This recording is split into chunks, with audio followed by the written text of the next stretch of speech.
Hi, Christina. Good. Well, is it morning? No, it's not even morning anymore. The day's zipped by already. Hello. Hi, Sabine, how are you? Good. And it's good to see you. Thanks for starting your week here with this podcast. Very exciting. And I wasn't surprised on you. You thought we were going to have only audio, but we're having video as well, so everybody can Yes, see you.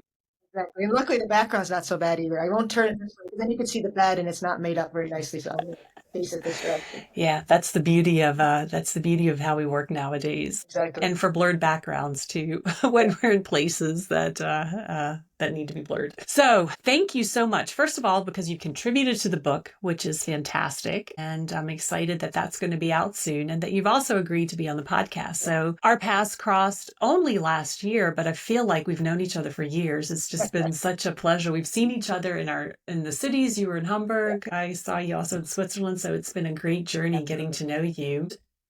I obviously know aspects about you. Would you be willing just to do a short introduction, introduce yourself to everyone that's listening on the podcast? Yep, with pleasure. So my name's Christina Busmalis.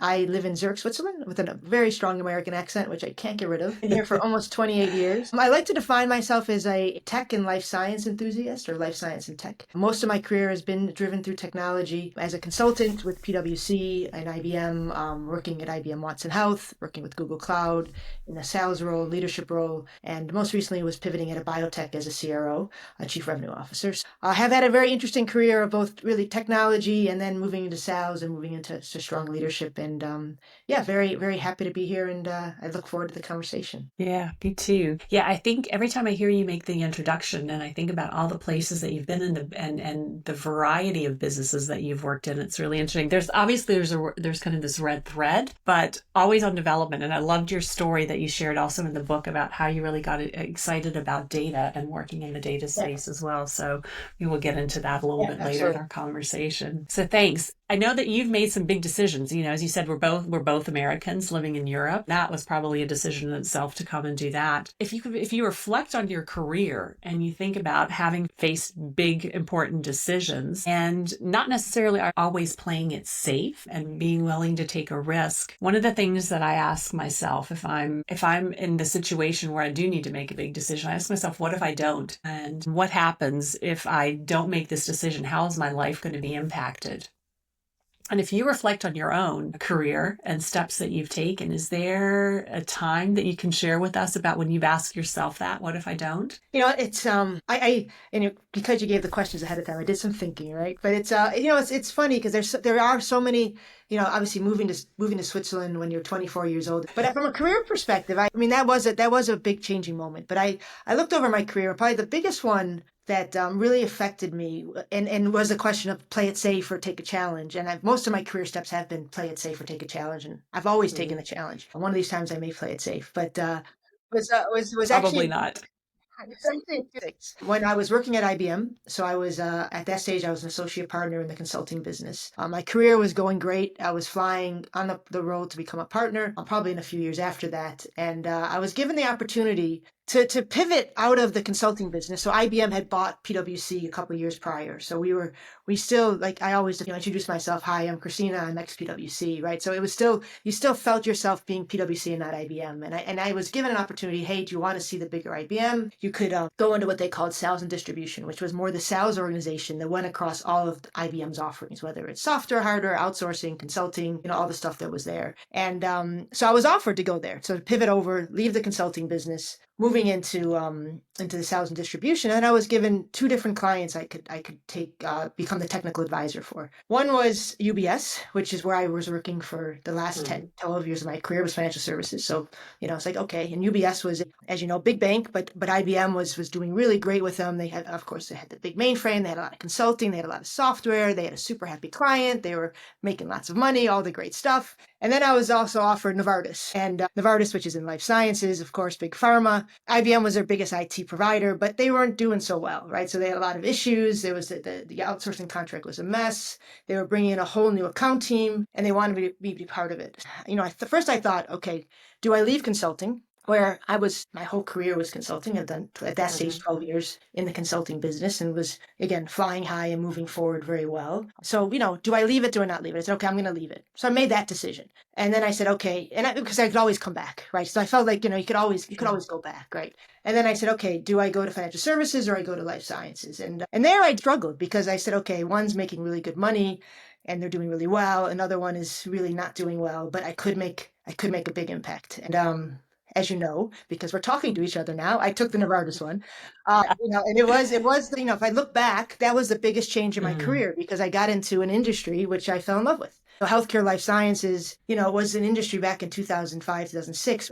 So much decisions were not made by data, as you talked about data, right? Right. Yes, they had an SAP system. Yes, they had a G drive to store their documents. Yes, they were doing a lot of great stuff in research. But after you got out of research, it was very much decisions by the gut, right? Is this decision to develop? Should we do it? Should we not? You can see all these steps that were taken, not with data in mind, just with experience and with knowledge. Right? And people were very experienced and knowledgeable, so I'm not questioning that. But as we know, evidence-based decision making is usually better, right? Not always, but Yeah. usually the Yeah. better approach. Definitely. So that's I would say from a ripple effect. Obviously I stayed on that account for 12 years with Novartis, and I've been returning. 12 years. That's Yeah, 12 that. years I worked with them, right? So, Wow. worked around the world, worked in Asia, worked in obviously US again, in Europe again, worked across the value chain of life sciences, all these things that, could really, help me in my career. Became the industry leader for IBM globally for life sciences. So I was driving our strategy across IBM as well. And that pivoted me eventually into becoming a sales leader in Watson Health and et cetera, et cetera. Hmm. So we would not be talking today if I had not I made know. that. Had you not made I that don't know if our paths decision, would have, maybe they would have crossed. You never know, yeah. but there's a Yeah. good chance that they wouldn't have They crossed. wouldn't have. But True. so that was probably for me the biggest. I mean, there's other career decisions I've done, but that was probably the one that stood out as, had I not done this, I probably would have still had a very good career. I probably still would have, become a partner at IB at the consulting Mhm. side, becoming an executive on the other side of IBM. But just had a great experience to live by as I went forward. Did you, because you mentioned some of the pros and cons. I don't know if you made your list, how you made that decision to move into pharma, because it was also a new industry. I know you as a very confident person also in what you do. Did you feel that confidence when you stepped into the role to work into pharma? I picked it up fairly quickly. I guess because at that stage, especially in the early 2000s, a lot of technology was just technology, right? So, some of the stuff that we were doing in IBM world, was, yeah, you could go across industries. And then I had a lot of good people around me to help me learn, and I learned, right? I Hmm. liked this stuff. So I got quickly into understanding the industry very quickly and finding where we could help and where we couldn't help and those sort of Hmm. things. So yeah, I mean, I think that was one of the things of I get to experience a new industry. That was one of the Yeah. things that excited me. And one of when I met the two managing directors, one that managed UBS and one that managed Novartis, they were both great people, right? No issue. But the Novartis guy was a better salesperson, right? So he also sold me on the role because it was true. We hit rock bottom, right? The only place we can go is either we're done or we're going up, Yeah. and that's what we did. Is we went up, and the other one, we're doing great. You could just come and join our team and have a really good time. And it was like, Ah, I kind of like the you it have to was do the something. challenge. That's what it Yeah, was. absolutely. And that's It why was that most of my other challenge. jobs I've taken have definitely been, it's a challenge, right? And I've always liked, you have to step out of your comfort zone. You have to do something different, and you have to learn on the way, right, as you go forward. Yeah. Yeah, that's true. But so many people, you say that so easily, and so many people struggle with that and taking that challenge and going, yeah, you can always go back. And I think for other people to hear, it's just it affirms that you Yeah. can always go back. You can always go in another direction, and it's And I willing never to went take back, a right? risk. I never, I Yeah. never went back. I thought about it a couple of times. I debated whether to go back into consulting, Yeah. in IBM or other consulting companies, and Right. I've never gone back. I've always gone more towards technology and sales, and obviously into pharma and biotech as well. And also the biotech step, right? Because that's where we Yes. originally met. That's also a completely a Yeah, different a new space to step into. that was the other ripple because but it's not as I mean the story isn't is still being written, I guess is why I kept that because a week before I joined Benevolent AI as their chief revenue officer, which is a new role for the company. The CEO who I was reporting to stepped down. So, and there I actually was a decision point. I talked to the chairman of the board. Do I go or do I not go? Right. I said, he said, you can walk away. You wanted to work with this person. She's not going to be there anymore. I said, no, let's do it. It's a challenge, right? Yeah. So it was a There challenge. it is again. A There's little that bit, word. and that's still happen on those things. But yeah, Fantastic. I love that. That's your challenge. I don't know if you can hear my dog in the background, so I can. apologies It's for okay. that. You No can't. worries. That's life You too, must be isn't it? part of the conversation as well.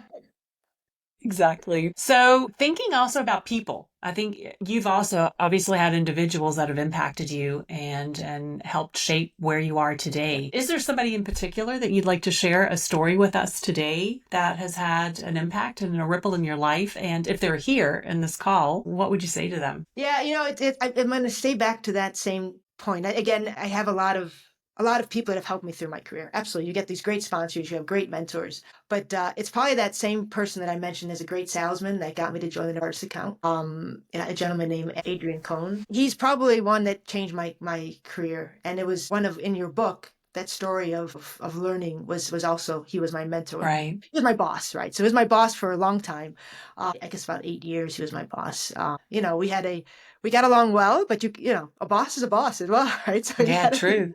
you have to take direction of what happened. But I think he was straight up with me most of the time, and most of the time things went really well. And when they didn't go well, we had really good conversations. He's the one that recommended that I should to look at people for their whole selves, and really Yeah. of the individual. And over time, he became my mentor. So when he wasn't my boss, after a while, he moved back to the UK. He was here in Switzerland, and so he was someone that I trusted quite a lot with as my career was going on, who I would talk to. And even when I left IBM and when I was deciding to join Google, or I had an offer from IQVIA as well, I was talking to him. At that stage, he was retired. So he was not working anymore. So he had a lot more free time to talk to me. And especially during COVID, I still remember I was having video calls with him. He had this big beard. He's like, yeah, I'm not shaving anymore. It's COVID. One of those things. But yeah, over the career, and even now, we still talk. Like, I still keep in touch with him. And our families know each other. Oh, that's incredible. One of those things that I think, and I was looking back of how our relationship became more of a friendship at one stage. And it was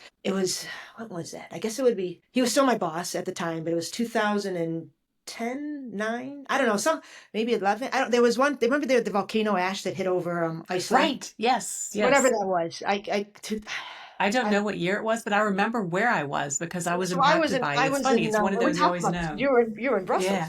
I was in, no. I was in that was the other the volcano. That was the other one. Yeah. That was the terror attack, but I That's was right, in that's right. Pennsylvania during the ash cloud. Yeah. Or the volcano. We were in for work together in Beijing, right? Or we were in Shanghai. We were in Shanghai. No, we were in Shanghai. We were in Beijing, and then we were in Shanghai together, and then we were supposed to fly back to Switzerland. The volcano ash closed all the flights, right? So it kept delaying flights and finally canceling it. So we kept going back, and then finally, flight was canceled. Tried to book a new flight. It was like 3 weeks later to get back. We had both packed for 3 days, right? The longest business trip. We worked from there for a while, and then we got a ticket. We got flights to the U.S. So we went actually around the world to get back to Switzerland. Oh, While we were that there, bonds. That makes a we bond. spent a lot of time together. And we were researching restaurants. So every night we're trying new restaurants, because what do you do when you're stuck traveling in a beautiful city like Shanghai? So yeah, we spent a lot of time together for like over a week. And I think that all of a sudden you had your friendship, your work relationship became also a personal relationship. Yeah. I think we still remember that time together. But to answer your other question, what would I say to him? I think it would just be a thank you. Very simply, he was a great supporter of my career, a great sponsor, challenging boss, a fair boss, a challenging boss, and a good friend, right? So I want to thank him. I would thank him for all that, and I would also thank him for still being, we still talk, and now the conversations are very different, right? But still out there as colleagues that turned into friends. Yeah, that's incredible. And it's interesting that you say that, because I was speaking to someone else and they were talking also about the challenging conversations that with these individuals and with people that we engage with. The nice ones are great. You have wonderful conversations, but to be able to have those challenging conversations, those are pivotal. Those are key to be able to do that. Yeah. And, I mean, it links back to the question of how'd you learn the industry. I remember when I first joined the account, he had already worked at AstraZeneca for IBM. So he knew the industry much better than I did at that stage. Probably when he left, I probably knew it better than him. There's a point that, when you do consulting on that side, but the first, like, I don't know, the first or second one-on-one we had with, he literally gave me the annual report of Novartis and of Roche, printout of it, the big, big thing. This is back in the early 2000s, so of course you still had the database. Like, you should read these, and it'll help you understand the industry a lot. Like, all right, really? I did skim them. I have to say, I did read them because they actually annual reports, especially back then, was a That's lot true. more They're very content insight. than they Yeah. have now, right? I think back then they had a lot more. Really, their strategy was coming out in the reports. Now they Hmm. just give their numbers, right? Because it's Yeah, all video that's based. true. But That'd be interesting to pull up annual reports from 20 years ago to today to do a I comparison. keep I threw those out. I don't keep paper, so everything's lost. All right, we won't do that. That'll be another topic, comparing annual reports. Yeah, Well, that's great, but make sure you share this with him I will. when it comes out, because it's so fantastic, I think, for people to hear that yeah, that's what their legacy is, that Yeah, they had a positive impact on individuals. So it's so important to thank them. yeah, So thanks for sharing absolutely. that. I will. So we know Adrian, right? That was his name, Adrian's legacy. But what about yours? So thinking about your legacy sometimes can seem maybe a bit strange, because you think, also it's these huge moments, I Yeah, discovered something or I did things, but I believe that our legacies are woven into just what we do every day and how we engage with people and even have conversations with individuals. But what about yours? What is something that you would like your legacy to be, or that you would like people to remember you by? yeah, that's a tough one. I don't know if my legacy's yet written, right? So I still think I got That's years all to right. work, and Yeah. I may still something may come out. Oh, Christina, wow, you knew Christina. She was this, right? I don't know. Maybe that's still to be defined. But if I look back again, I've led. Well, I've been led and I've led, right? So, I've been in really successful teams, and I've also led, I think, what I would say would be successful teams. And I think through all of that, what you see is what you get, right? I always feel like Yeah. I try to be as authentic as possible. There's sometimes you have to, you have to do Hmm. what you do, but I feel like, I've been an authentic leader throughout my career. And Hmm. that's what I kind of want people to remember me by. What I always loved, and it's happened to me many times, I've had many people say, I took this job so I could work with you. Wow. That's And a huge that just, compliment. and it Yeah. was just kind of like, really? You're serious? You're not trying to just make this up. But like, no, no, really. I really wanted to Yeah. work with the team. I really, or, wait, sometimes it's Matrix. I really wanted to work with you, right? And that's like the best compliment you can get, actually. Right. Yeah. So, It and, is. and I would always ask why. And they're like, well, because you bring so much enthusiasm, you bring so much Yeah, charisma, you do. and you just tell it like it is. You don't sugarcoat stuff. So, I hope that, those people that have said that to me is reminiscent, is actually actual, right? Yeah. I've had so many different types of jobs and different types of roles, that whether you're managing your individual contributor, all those different things, right? It's got to be somehow the people want to talk to you. They want to come and Yeah. get to know you, right? And that's what I hope, Yeah.